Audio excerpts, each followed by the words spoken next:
Hello everyone, this is प्रीति। स्वागत है आपका आपके अपने यूट्यूब चैनल लेट्स कम्पीट में। आज हम डिस्कस करने वाले हैं एक बहुत ही इंपॉर्टेंट टॉपिक। वो हमारा होगा इवैल्यूएशन, जिसको हिंदी में कहा जाता है मूल्यांकन। बहुत ज़्यादा इंपॉर्टेंट है। सीटीआर के पॉइंट ऑफ व्यू से स्टेट टेट्स में क्वेश्चन आते हैं। कोई भी टीचिंग एग्जाम्स हो, इवैल्यूएशन के बगैर वो कंप्लीट नहीं होता है। तो बहुत सिंपल तरीके से हम पढ़ेंगे इवैल्यूएशन क्या होता है, मेजरमेंट क्या होता है, असेसमेंट क्या होता है, टाइप ऑफ असेसमेंट हम डिस्कस करने वाले हैं।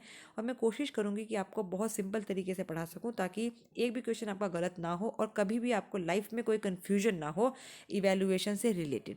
चलिए शुरू करते हैं। इवैल्यूएशन होता क्या है। इवैल्यूएशन को पढ़ने से पहले हमको मेजरमेंट समझना होगा और असेसमेंट समझना होगा, बिकॉज इवैल्यूएशन मेजरमेंट और असेसमेंट से मिलकर के बना हुआ होता है। ये आपको ध्यान रखना है। तो चलिए सबसे पहले हम डिस्कस करते हैं मेजरमेंट को। मापन इसको हिंदी में कहा जाता है। मापन क्या होता है? It is an evaluation in quantitative terms. ये एक तरीके का आकलन है जिसमें हम गणनात्मक आकलन की बेसिकली इसमें बात करते हैं। नंबर से रिलेटेड ये आकलन होता है।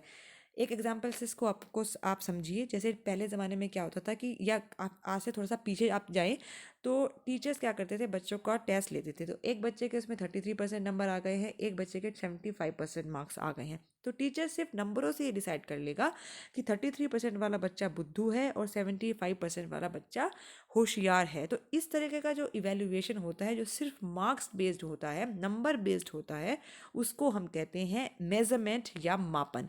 आई होप आपको समझ आ गया होगा कि मापन क्या है। अब हम देखते हैं असेसमेंट क्या होता है। चलिए, बहुत इंपॉर्टेंट है असेसमेंट। सबसे पहले इसकी डेफिनेशन देख लेते हैं। It is a process of collecting, reviewing and using data for the purpose of improvement in the learning process. देखिए, ये एक डेफिनेशन। इसमें बेसिकली क्या होता है, डेटा को कलेक्ट करा जाता है, रिव्यू करा जाता है, ताकि उसका एक जो स्टूडेंट है उसको एक लर्निंग प्रोसेस को हम बेहतर बना सकते हैं, उसको इम्प्रूव कर सकते हैं। असेसमेंट बेसिकली क्या है, एक ब्रॉडर टर्म है। इसमें हम ऐसे एस्पेक्ट को ध्यान रखते हैं, ऐसे एस्पेक्ट का हमको इसमें असेसमेंट करना होता है जिनको मापा नहीं जाता है, क्योंकि हर चीज़ आप बच्चे की मार्क्स में डिफाइन नहीं कर सकते हैं। बच्चे के अंदर कुछ इंडिविजुअल डिफरेंसेस हैं। हम सभी को पता है कि हर बच्चा दूसरे बच्चे से अलग होता है। हर बच्चे में कुछ ना कुछ क्वालिटीज़ होती हैं जो दूसरे बच्चे में नहीं होती है। तो वो सारी क्वालिटीज़, वो सारे इंडिविजुअल डिफरेंसेस को हमको ध्यान रखना है। अब ऑब्वियस सी बात है, वो सारी चीज़ें आप गणनात्मक रूप से नहीं कर सकते, उनको हर चीज़ आपको मार्क्स में नहीं तोल सकते हो। तो वो सारी की सारी चीज़ें असेसमेंट में आती हैं। टीचर असेस करता है, पूरे साल असेसमेंट करता है टीचर। तो ये इसको आपको ध्यान रखना है कि असेसमेंट में हमेशा थ्रू आउट काम किया जाता है। इसी वजह से जो ये लर्निंग प्रोसेस को इम्प्रूव करता है बच्चे की, ये आपको ध्यान रखना है। चलिए, असेसमेंट हम पढ़ चुके हैं। अब हम बात करते हैं इवेल्युएशन की। It is described as an act of passing judgement on the basis of set of standards. It is a decision making. देखिए, इवैल्यूएशन बेसिकली क्या होता है, जजमेंट पास करने के लिए होता है। जब आप मेजरमेंट कर चुके हो, बच्चे को मार्क्स दे चुके हो, फिर आपने असेसमेंट कर लिया, बच्चे के जो इंडिविजुअल डिफरेंसेस है, बच्चे के अंदर क्या क्वालिटीज़ हैं, उसका आपने ओवरऑल बच्चे को चेक कर लिया है असेसमेंट में।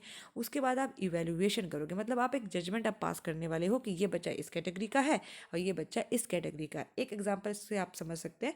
जैसे इवैल्यूएशन को आप समझिए कि हम बच्चे को ग्रेड देते हैं। अब हम ग्रेड कैसे देंगे? सबसे पहले हम बच्चे के मार्क्स उसमें कंसीडर करेंगे, वो आपका मेजरमेंट का पार्ट है। हम बच्चे के अंदर कुछ क्वालिटी डिस्कस करेंगे कि ये बच्चा इसमें अच्छा है, इसमें इसने एक्सेल किया है, इसमें इसने एक्सेल किया है, वो असेसमेंट का पार्ट है।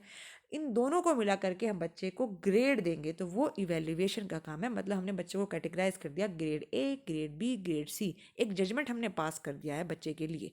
तो ये होता है आपका इवैल्यूएशन। आई होप आपको समझ आया होगा कि मेजरमेंट, इवैल्यूएशन एंड असेसमेंट क्या होता है। अगर आपको ये वीडियो पसंद आती है तो प्लीज़ वीडियो को एक लाइक ज़रूर करें। चैनल पर नए हैं तो चैनल को सब्सक्राइब करें एंड बेल आइकन जरूर प्रेस करें। चलिए, अब देख लेते हैं टाइप ऑफ असेसमेंट। आकलन के प्रकार क्या होता है, बहुत ज़्यादा इंपॉर्टेंट है। हमेशा क्वेश्चन आते हैं और बच्चे कंफ्यूज हो जाते हैं। तो इस बार मैं आपका कन्फ्यूजन दूर करने की कोशिश करूंगी। हम एक कंपैरेटिव स्टडी करने वाले हैं असेसमेंट की। चलिए देखिए, टाइप ऑफ असेसमेंट क्या होते हैं। फॉर्मेटिव असेसमेंट, जिसको हम हिंदी में कहते हैं रूपात्मक असेसमेंट, और समेटिव असेसमेंट, जिसको कहते हैं योगात्मक असेसमेंट। चलिए, अब देखते हैं इसकी comparative study. Basically formative, summative होता क्या है। इन दोनों को पढ़ने से पहले आपको सिर्फ और सिर्फ एक एग्जाम्पल अपने जहन में रखना है। उसके बाद आप कभी भी गलती नहीं करेंगे फॉर्मेटिव और समेटिव असेसमेंट में। चलिए, एक एग्जाम्पल मैं आपको देती हूँ। सपोज करो कि आप लोग एक कुकिंग क्लास सीख रहे हैं। आप एक कुकिंग करना सीख रहे हैं, तो आपको एक कुक जो है कुकिंग करना सिखाता है। तो जब वो सिखा रहा होता है तो आप कुछ गलतियाँ कुकिंग में करते हैं, तो वो क्या करेगा, आपकी डिश को चेक करेगा, टेस्ट करेगा और आपको आपकी कमियाँ बताएगा, और उन कमियों को आप खुद ब खुद दूर करेंगे, ठीक है, या फिर कुक की मदद से दूर करने वाले हैं। तो इसका मतलब ये है कि इसमें कुक ने आपका फॉर्मेटिव असेसमेंट किया है। आप कुकिंग सीख रहे हैं, आप गलतियाँ कर रहे हैं, कुक आपको गलतियाँ बता रहा है आपकी, और उन गलतियों को समझ करके आप उन गलतियों को फिर सही भी कर रहे हो। तो ये एक फॉर्मेटिव असेसमेंट है, इसमें आपको ध्यान रखना है। समेटिव असेसमेंट क्या होगा कि आपने कुकिंग सीख ली है, किसी ने आपका कुछ भी चेक नहीं किया, जैसे आपको कुक ने बताया आपने वैसी वैसी चीज़ें कर दी, और फाइनली जो आपने खाना बनाया है वो आपने गेस्ट के सामने रख दिया। अब क्या होगा, गेस्ट ही उसको चेक करेगा कि ये खाना अच्छा बना है कि ये खाना बेकार बना है। बीच में कुक इसमें इन्वॉल्व नहीं है, गेस्ट इन्वॉल्व है, और ये एक मतलब डायरेक्ट एक आपको एक चेकिंग हो जाती है इसमें, गेस्ट आपके चेक करने वाले हैं। तो उस गेस्ट क्या करेगा, इसमें बेसिकली समेटिव असेसमेंट करने वाला है। तो आई थिंक आपको समझ आया होगा फॉर्मेटिव असेसमेंट और समेटिव असेसमेंट क्या है, और क्लियर हो जाएगा जब इसके पॉइंट्स आप देखेंगे। Formative assessment basically used during the teaching learning process के दौरान हम फॉर्मेटिव असेसमेंट को यूज़ करते हैं, मतलब जब जब टीचिंग चल रही होती है, जब लर्निंग चल रही होती है। और summative assessment after the course completion, जब कोर्स ख़त्म हो जाता है तब समेटिव असेसमेंट होता है। एक एग्जांपल मैं आपको देती हूँ। ये बेसिकली एक लाइव वीडियो नहीं है, अगर ये एक लाइव सेशन होता, एक लाइव वीडियो होती, तो मैं आपसे पढ़ाते वक्त क्वेश्चंस पूछती। एक लर्निंग प्रोसेस चल रहा है, उसी के बीच में मैंने आपसे क्वेश्चन पूछे और आप मुझको उन क्वेश्चंस का आंसर देंगे। तो वो किस तरह का असेसमेंट हुआ, किस तरीके का आकलन हुआ, वो हुआ फॉर्मेटिव असेसमेंट। क्योंकि आपने पढ़ाई के दौरान ही मैंने आपसे क्वेश्चन पूछा और उसी दौरान आपने मुझे आंसर किया। जबकि समेटिव असेसमेंट में ऐसा नहीं है। समेटिव असेसमेंट का मतलब है कि अगर मैं ये वीडियो कंप्लीट करने के बाद आपसे क्वेश्चन पूछूंगी कि भाई मुझे इसका आंसर बताइए, तो जब मैंने सब कुछ पढ़ा दिया उसके बाद मैंने आपसे क्वेश्चन पूछा, उसके बाद आपने मेरे को आंसर दिया है। तो मुझे ये नहीं समझ में आया कि आपको कितना समझ में आया कि कितना समझ में नहीं आया है मेरा पढ़ाया हुआ लेक्चर, उसके बाद आप आंसर करें, तो वो होता है आपका समेटिव असेसमेंट। सम, इसको एक ट्रिक भी है याद करने की। देखो, सम सम का मतलब होता है कंप्लीट, एक तरीके से आप याद रखते हैं। फिर सबमिट की तरह से ध्यान रखो उसको। सबमिट जब आप करते हो ना, तो लास्ट में कोई चीज़ सबमिट करी जाती है, तो इसलिए हमेशा ये कोर्स के लास्ट में होता है समेटिव असेसमेंट। नेक्स्ट पॉइंट है it improve student learning. Formative हमेशा स्टूडेंट की लर्निंग को इम्प्रूव करता है, क्योंकि मैंने बताया कि इसमें क्या होता है कि टीचर क्या करता है, लर्निंग के दौरान ही बच्चों से क्वेश्चंस पूछेगा, तो फिर बच्चे उसका आंसर करेंगे, बच्चों को समझ में नहीं आएगा कुछ चीज़ें, तो फिर टीचर उनको सही करेगा।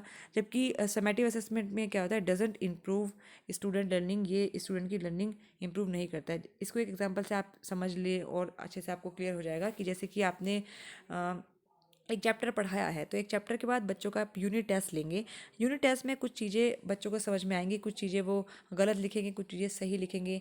फिर से आप एक बार यूनिट टेस्ट लोगे, तो और फिर उसमें भी बच्चे गलतियाँ करेंगे, तो फिर आप एक यूनिट टेस्ट लोगे। तो इस तरीके से बच्चे जो है अपनी गलतियों को इम्प्रूव करते रहते हैं। तो इसको कहते हैं फॉर्मेटिव असेसमेंट। जबकि समेटिव असेसमेंट आप देखिए कि अगर पूरे साल आपने पढ़ाई करी है और साल के लास्ट में मैं आपसे कहूँ कि अब फाइनल एग्जामिनेशन, बीच में हमने कोई एग्ज़ाम नहीं लिया है आपका, कुछ नहीं, सीधे फाइनल एग्ज़ाम लिया है, तो उससे आपकी लर्निंग जो है इम्प्रूव नहीं होगी। टीचर ने लेक्चर डिलीवर कर दिया, बच्चों को कितना समझ में आया वो हमें नहीं पता, वो आप सिर्फ फाइनल एग्जाम में अपना आंसर लिखोगे तभी हमें पता चलेगा। तो इसलिए इसको कहते हैं कि it does not improve students learning. जबकि जो है फॉर्मेटिव असेसमेंट है, उसमें स्टूडेंट्स की लर्निंग इंप्रूव होती है, क्योंकि उसमें बार बार आपसे क्वेश्चन पूछे जाते हैं, आप गलती करते हो, आपकी गलतियाँ सही करी जाती हैं, तो इससे बच्चे अच्छे से सीख पाते हैं। नेक्स्ट पॉइंट है कंटिन्यूस होता है। फॉर्मेटिव असेसमेंट रेगुलर प्रोसेस है, मैंने बोला हमेशा एक सतत प्रक्रिया है, हमेशा चलता रहता है, पूरे साल भर फॉर्मेटिव असेसमेंट होता रहता है। जबकि समेटिव असेसमेंट कंटिन्यूस नहीं होता, रेगुलर नहीं होता, ये साल के एंड में एक बार आपसे पेपर लिए जाएंगे फाइनल वाले, तो रेगुलरिटी इसमें मेंटेन नहीं करी जाती है।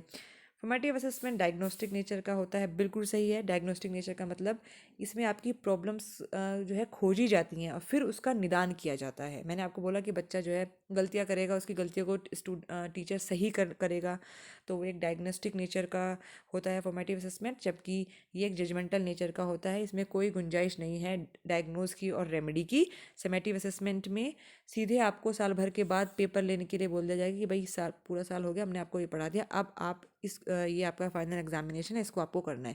तो जो भी आपके नंबर आएंगे उसके बेसिस में आपको जज करूंगी, तो वो हो गया जजमेंटल इन नेचर।